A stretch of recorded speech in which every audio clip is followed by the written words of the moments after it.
ঘটিয়েছি।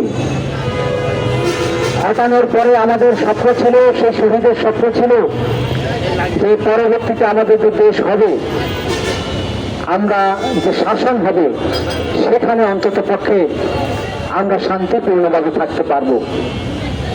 কিন্তু সেই ছাত্র গণ অভ্যুত্থানের চেতনাকে ধ্বংস করার জন্য, ছাত্র গণ অভ্যুত্থানের যে মর্মবস্তু, সেটাকে নস্যাৎ করার ষড়যন্ত্র চলছে সর্বত্র।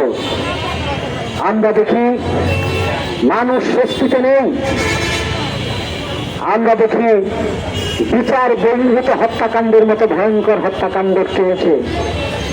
দেশ যেটা বিগত সরকারের আমলে, ফেসিবাদী শেখ হাসিনার সরকারের আমলে এই র্যাব, পুলিশ তারা বিচার বহির্ভূত হত্যাকাণ্ড করত, তারা গুম করত, তারা কিডন্যাপ করে নিয়ে যেত, তারপর তাকে হত্যা করা হতো। আমরা এখন দেখছি যে মব ট্রায়ালের নামে বিচার বহির্ভূত হত্যাকাণ্ড হচ্ছে। কোন জায়গায় শত শত মানুষকে যুক্ত করে একটা কথা বলে সেখানে পিটিয়ে হত্যা করা হচ্ছে। আমরা ঢাকা বিশ্ববিদ্যালয়ে দেখলাম একটা মানসিক সমস্যা, একটা যুবক, সেই যুবককে ছাত্র নামধারী সন্ত্রাসীরা হলের মধ্যে কিভাবে পিটিয়ে পিটিয়ে হত্যা করা হয়, এটা অমানবিক। এদেরকে ছাত্র ভাবতে আমার আজকে আমি ভাবতে পারছি না। কিন্তু ছাত্র তো এমন হওয়ার কথা ছিল না।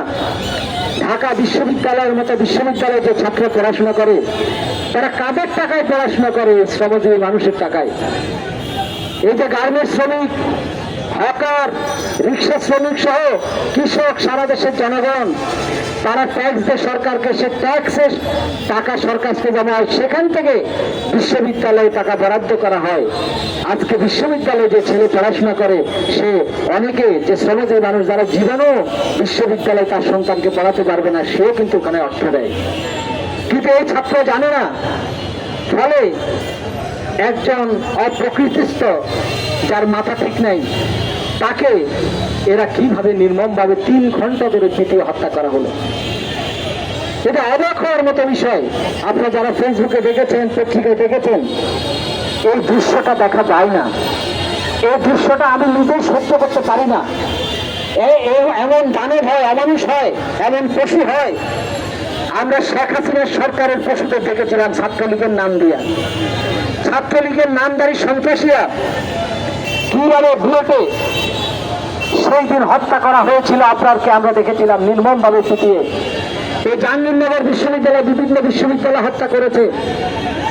আজকে ওই ফেসিস্ট শেখ হাসিনার সন্ত্রাসী বাহিনী পরাজিত হয়ে পালিয়ে গিয়েছে। এরা কারা? যারা হলের মধ্যে এইভাবে একটা মানসিক ভারসাম্যহীন একজন অসহায় ছেলে, তাকে পিটিয়ে হত্যা করা হয়। আজকে আমাদের ভাবতে কষ্ট লাগে কিভাবে তারা পারে। জাহাঙ্গীরনগর বিশ্ববিদ্যালয়, সেখানে আরেকটা ছাত্র সংগঠনের নেতা, প্রতিপক্ষ ছাত্র সংগঠনের নেতা, যারা ক্ষমতাচ্যুত, তাকে তার অপরাধ থাকলে তাকে বিচারের আওতায় আপনি দিতে পারেন, আইনের আওতায় আপনি নেবেন, কিন্তু আপনার সেখানেও তাকে হত্যা করার অধিকার আপনাকে কেউ দেয় নাই। এই 2 জায়গায় আমরা আতঙ্কিত হলাম তখন, যখন আমরা দেখলাম বিশ্ববিদ্যালয় ভিসি, বিশ্ববিদ্যালয় প্রক্টর এবং হলের প্রভোস্ট, তারা সবাই চেয়ে চেয়ে দেখছে তাদের সামনে। অর্থাৎ তারা কোথায় আছে? তারা কি জীবিত আছে না মৃত্যুবরণ করেছে? এটাও আমরা বুঝতে পারছি না।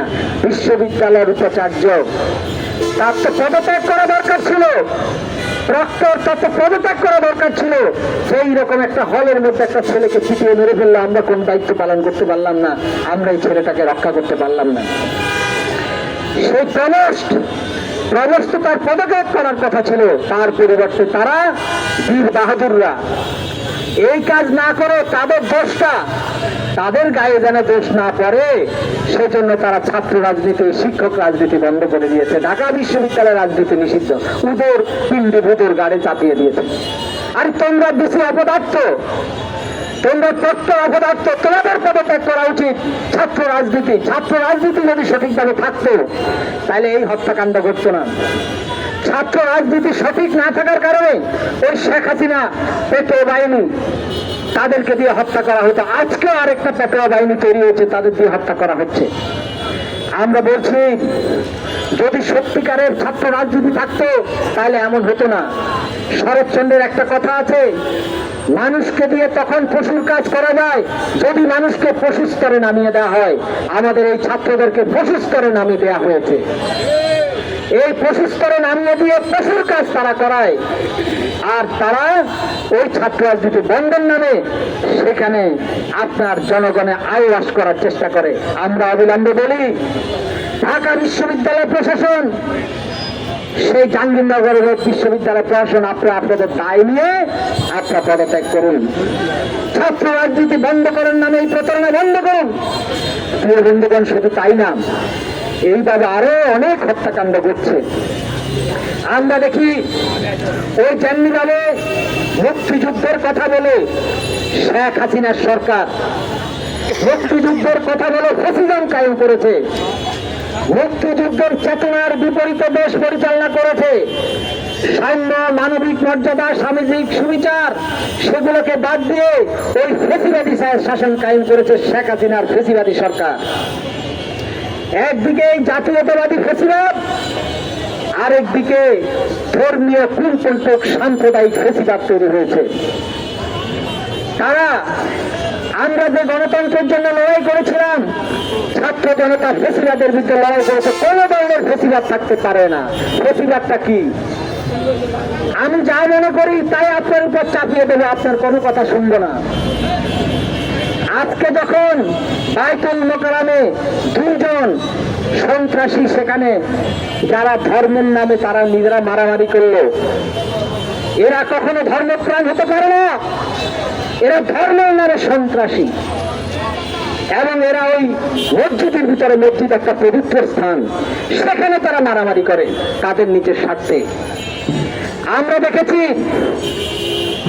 এই ধর্মীয় সাম্প্রদায়িক গোষ্ঠী এরা মাজার হামলা করে, কবর হামলা করে। যে মানুষটা মারা গেছে তার সাথে আমার কি বিরোধ? সে তো মারা গেছে, সে তো নাই দুনিয়াতে, তাকে কবর দেয়া হয়।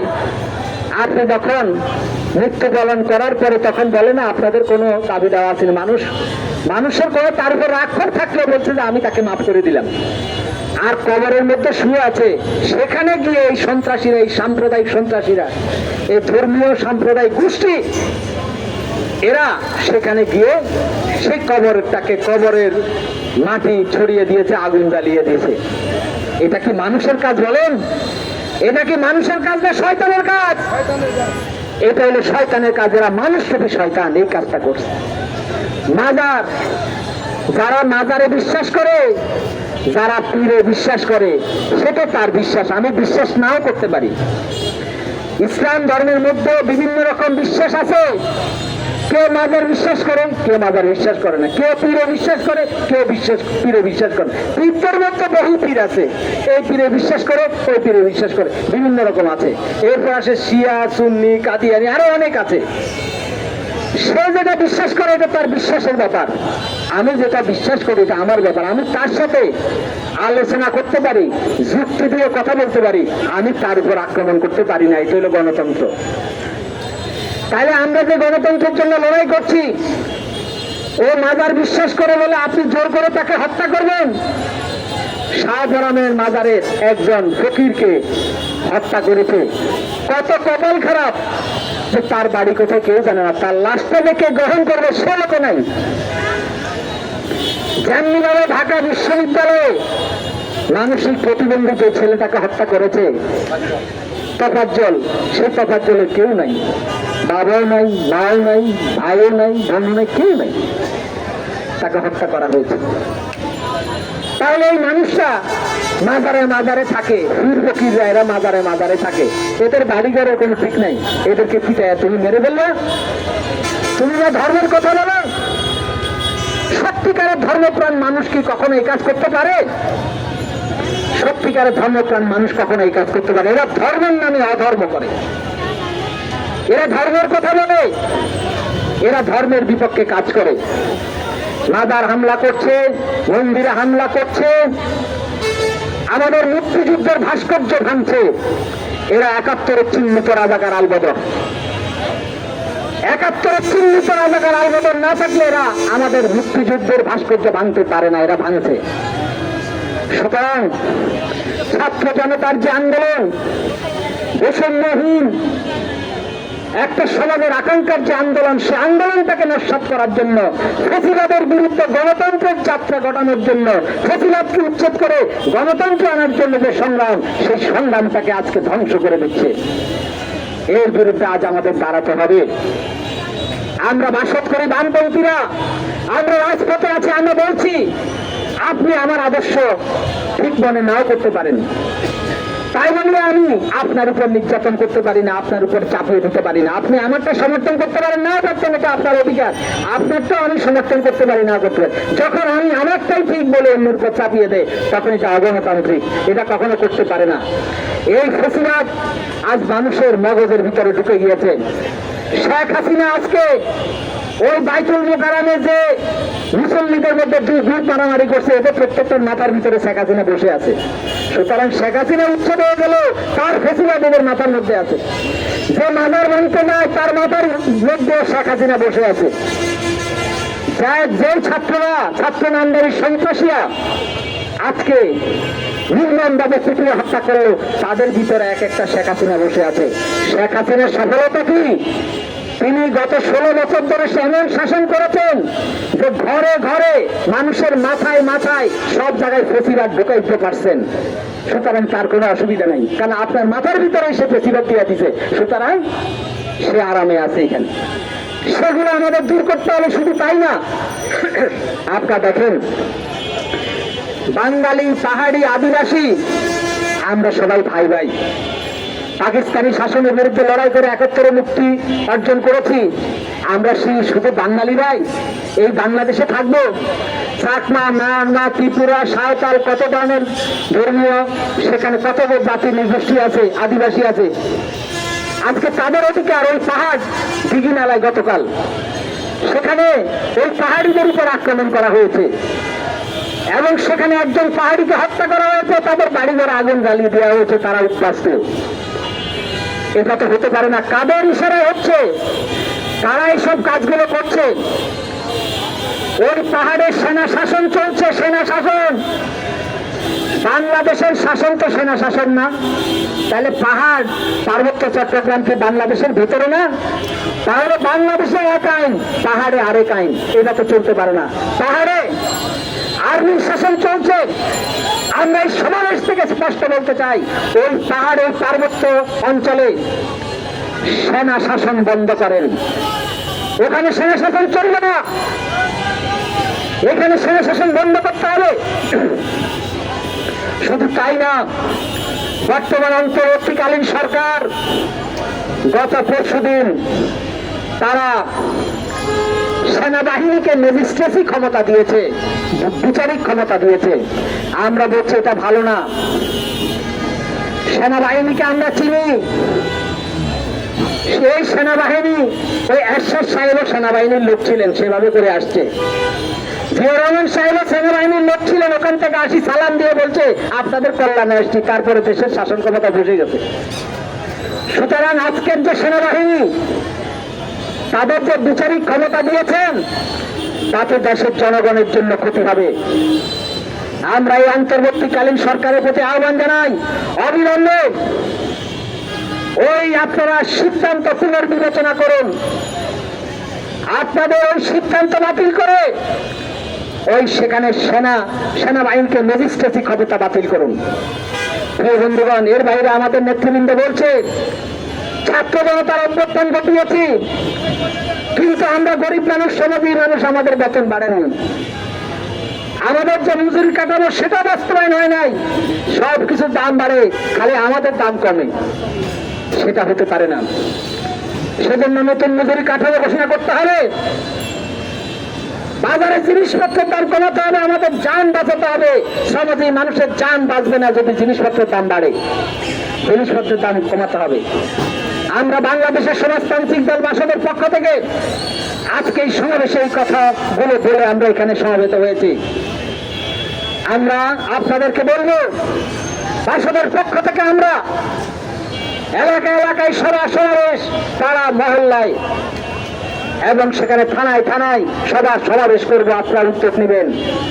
জনগণের কাছে আমরা যেতে চাই, জনগণকে বলতে চাই, সত্যিকারের মুক্তিযুদ্ধের চেতনা, সত্যিকারের 24-এর চেতনা, বৈষম্যহীন একটা ব্যবস্থা, সমাজতান্ত্রিক সমাজ ব্যবস্থার জন্য আমাদের লড়াই জোরদার করতে হবে।